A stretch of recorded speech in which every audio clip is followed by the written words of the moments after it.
Thank you, Mr. Korkolos. Esteemed participants, dear guests, let me first express my gratitude to the organizers of the Delphi Economic Forum and to Commissioner Avramopoulos for the opportunity to be in this very prestigious panel. As the title of our panel, Turkey and the New World, New Political Realities, suggests, there are new political realities emerging.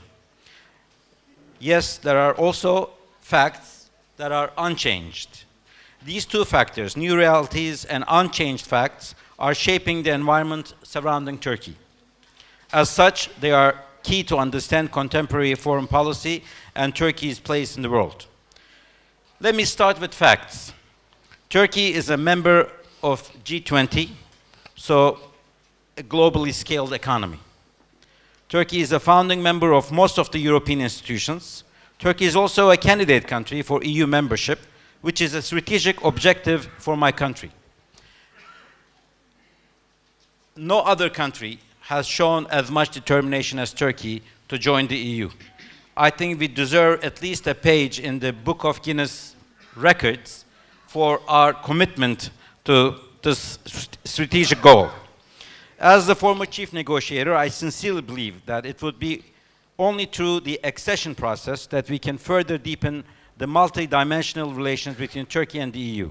In this vein, the EU should address Turkey-EU relations with a long-term strategic perspective without being overwhelmed by populist views and short-sighted political gains. Turkey is also a member of NATO for the last 66 years. We assume key responsibilities within NATO. Turkey is among the top 5 contributors to the NATO's operations, the 8th largest contributor in financial terms, and has the 2nd largest military force in NATO after the US. Turkey follows an enterprising and humanitarian foreign policy to achieve and sustain peace, security, and stability in our region and beyond. We take action with humanitarian motives in mind because all policies are for the people. We also pursue opportunities for enhancing cooperation. Now let me turn into the new realities. Since the beginning of this decade, the region that surrounds Turkey is undergoing a dynamic transformation. A vast geography spanning from Ukraine, running all the way down to Middle East and North Africa, then turning east to South Asia, is faced with different levels of conflict and instability. In the Balkans, continued support for the achievement of Euro-Atlantic aspirations of the countries of the region is an indispensable element of our efforts that aim to secure sustainable peace and stability in the region. In the Middle East, terrorism, economic underdevelopment, poor governance, geopolitical big power proxy wars create cycles of conflict and human misery. By virtue of our geostrategic positions, Turkey, unlike some more fortunate European partners, is directly faced with all the complex set of challenges, particularly terrorism and irregular migration. We directly bear the brunt, yet continue to tackle with resolve. We continue to fight multiple terrorist groups, including FETÖ, PKK, PYD, YPG, Daesh, DHKPC, and more. Turkey is confronted with a new generation of terrorist organization called the Gülenists, or FETÖ. They targeted our constitutional order and democratically elected government. They tried to overtake the government from within by infiltrating the state structure. It particularly targeted our military, law enforcement, education, and health institutions. It also operates in almost 160 countries worldwide with the disguise of schools, foundations, NGOs, and FETÖ is a serious threat not only for Turkey, but for all these countries as well.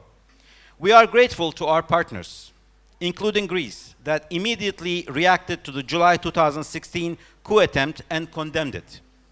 Nevertheless, not all of our friends were so forthcoming. Some still drag their feet even today. Now the remnants of FETÖ in Europe and US continued their smear campaign against Turkey to slander Turkey and to drive a wedge between us and our allies and friends. Hence, Turkey expects full solidarity in its efforts to bring the perpetrators of the failed coup attempt that claimed over 250 lives to justice. The leader and members of this terror group should not be allowed safe havens anywhere. In this respect, we are expecting the extradition of the 8 criminals who escaped to Greece with a military helicopter in the early hours of 16th of July. We expect full solidarity and cooperation from our allies and friends in this regard. Terrorist groups that find shelter in Syria stage attacks against Turkey using their safe havens in this neighboring country. Against this backdrop, finding a just and sustainable solution to the Syrian conflict in line with the aspirations of the Syrian people, as well as elimination of terrorist threat in this country, first and foremost is a matter of national security for Turkey. In this vein, the Turkish armed forces have successfully completed the Euphrates Shield operation in Syria last year, which pioneered the ouster of Daesh from the region, liberated an area of 2,015 square meters, and established a safe haven free of terror, enabling the displaced Syrians to return. Whereas Daesh is mostly defeated in Syria, the border region of Turkey has been replaced by yet another organization, terrorist organization, YPG-PYD, which is the Syrian branch of PKK.